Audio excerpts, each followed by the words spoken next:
Eesti Maaülikooli katlalabori on ettevõtetele pakkuda mitmeid kasulikke teenuseid. Lisaks kütuse põlevaine analüüsi võimalusele saame pakkuda ka suitsugaaside põhist kaudset kasuteguri määramist. Kuigi puitkütuse kasutus on üheks tõhusamaks meetmeks süsinikujälje vähendamisel, on meie laboris tehtavate katsete käigus tekkivale süsihappegaasile olemas alternatiivne rakendus vesiviljeluse toitainena. Järjest kallinevate energiahindade puhul on vaja leida lahendusi küttekulude vähendamiseks. Üheks võimaluseks on kasutada soojuspumpasid. Soojuspumpad kasutavad õhu, maa ja vee energiat, mida saab tarbida ruumide kütteks kui ka sooja tarve tootmiseks. Seega soojuspump on seade, mis tarbib soojuse tootmiseks ümbritsevas keskkonda salvestatud soojusenergia. Energiakasude õppetoolis me korraldame soojuspumpaalaseid koolitusi kõikidele huvilistele kui ka täiendkoolitusi külmatehnikutele. Eesti Maaülikooli energiakasutuse õppetoolis arendatakse peamiselt bio- ja taastuvenergia tehnoloogiaid.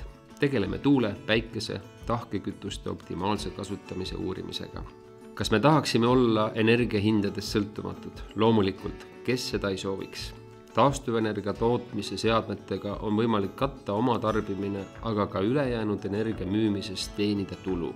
Energiakasutuse õppetoolis on kogemused taastuvenergeetika valdkonnas olemas ja jagame neid meeleldi, et meie teadmiste abil saaks sõltumatuks energiahindade kõikumistest.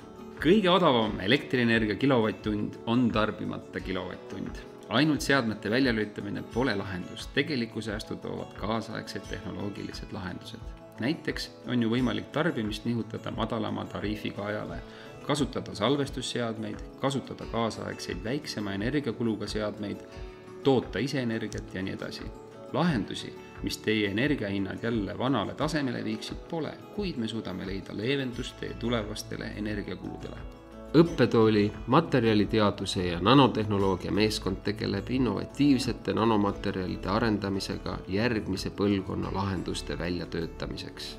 Meie põhifookuseks on keskkonnasõbralike nanomaterjalide sünteesimine optiliste ja elektriliste lahenduste arendamiseks. Oleme väga huvitatud paljulubavatest nanomaterjalidest, kuna need aitavad energiat toota nii taastuvatest kui ka mittetaastuvatest energiaallikatest. Neid materjale saab kasutada optilises elektroonikas ja ka odavates veepuhastusseadmetes, orgaaniliste ja mitteorgaaniliste molekulide eraldamiseks. Oleme loonud uue laboratooriumi, mis võimaldab selliste kõrgete nõudmistega materjalide sünteesimist. Kaugmõõtmised põllumajanduses võimaldavad hinnata taimede kasvutingimusi ja loomade füsioloogilist seisundit.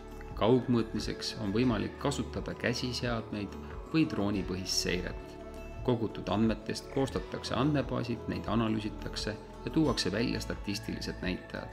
Talunikel on ligipääs statistikale ja saadud teadmiste abil saab talunik teha vajalikke otsuseid, mis võimaldavad tõsta saagikust.